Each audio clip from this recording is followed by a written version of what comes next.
कर्णदेव काम्बोज जी हैं, उनसे बातचीत करेंगे। मंत्री जी नमस्कार। जी, नमस्कार। तो आपके समय में पहले जो इंद्री में आप इंद्री से आप विधायक थे और मंत्री भी रहे 5 साल, तो काफ़ी कार्य है, तो उस अब बहुत कम है जी, क्या कारण है जी ये?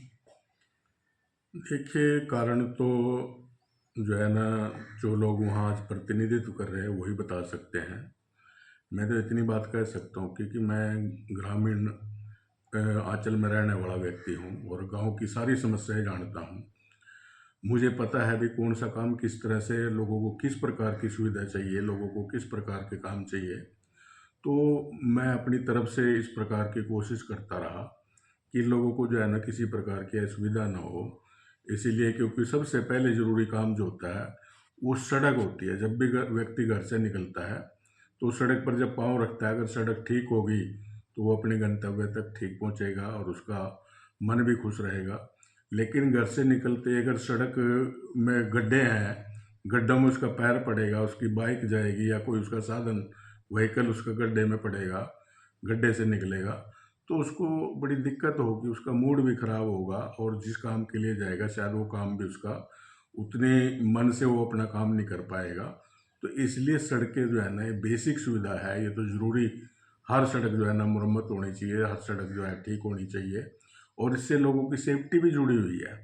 आज सड़कों में इतने गड्ढे बड़े हुए हैं, खड्डों की वजह से एक्सीडेंट होते हैं, लोग चोटिल होते हैं, कई बार तो मृत्यु तक एक्सीडेंट में हो जाती है। तो इसलिए सड़कों का बनना, और पीछे हरियाणा सरकार ने, मुख्यमंत्री ने घोषणा भी करी थी कि 15 जून तक सारी सड़कें जो है ना हम चकाचक करा देंगे। लेकिन मुझे नहीं लग रहा कि कहीं कोई सड़क अभी कोई चकाचक हुई है। तो मैं तो यही निवेदन करूंगा सरकार से कि सड़क जो है ना लोगों के लिए एक बेसिक सुविधा है, सबसे पहली जरूरत जो है ना सड़क है। घर से निकलते जो है ना सड़क पर आना पड़ता है, तो सड़कों की मरम्मत जो है ना प्राथमिकता के ऊपर कराई जानी चाहिए। सर आपको इंद्री में यानी कि काम के मामले में वो कहते हुए उन्होंने बहुत काम किया है, तो अब इंद्री पिछड़ गया है जी 11 साल से। देखिए, कोई भी व्यक्ति चुनाव लड़ता है और लोग उसको चुनाव कर उसका जो है ना सिलेक्ट करते हैं, लोग उसका चुनाव करते हैं, तो इस उम्मीद के साथ करते हैं कि ये हमारा नुमाइंदा जा करके सरकार में जा करके हमारे काम कराएगा, हमारे हल्के का विकास कराएगा, हमारे इलाके का डेवलपमेंट कराएगा।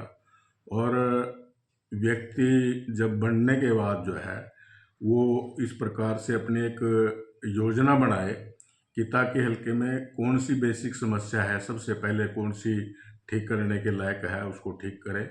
लेकिन आमतौर पर इस प्रकार की लापरवाही होती है कि लोग जो है बेचारे खून के आंसू पी करके रह जाते हैं, उनकी उम्मीदों पर प्रतिनिधि जो है, जो जनप्रतिनिधि है वो खरे नहीं उतरते। तो एक बहुत बड़ा दुर्भाग्य है हमारे देश का।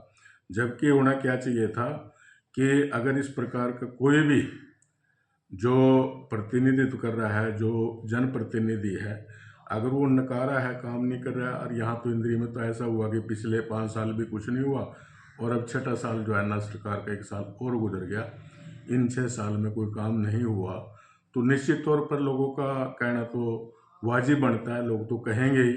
जब काम नहीं हो तो लोगों को तो कहना वाजिब है। इसलिए जो है मेरा तो निवेदन यही है सरकार से कि जो लोगों की उम्मीदें हैं उन उम्मीदों पर खरा उतरे और लोगों की जो समस्या है उन समस्याओं का समाधान करे, चाहे वह डेवलपमेंट के अन्य काम हो, चाहे वह सड़कें हों या और अन्य प्रकार की सुविधाएं हैं।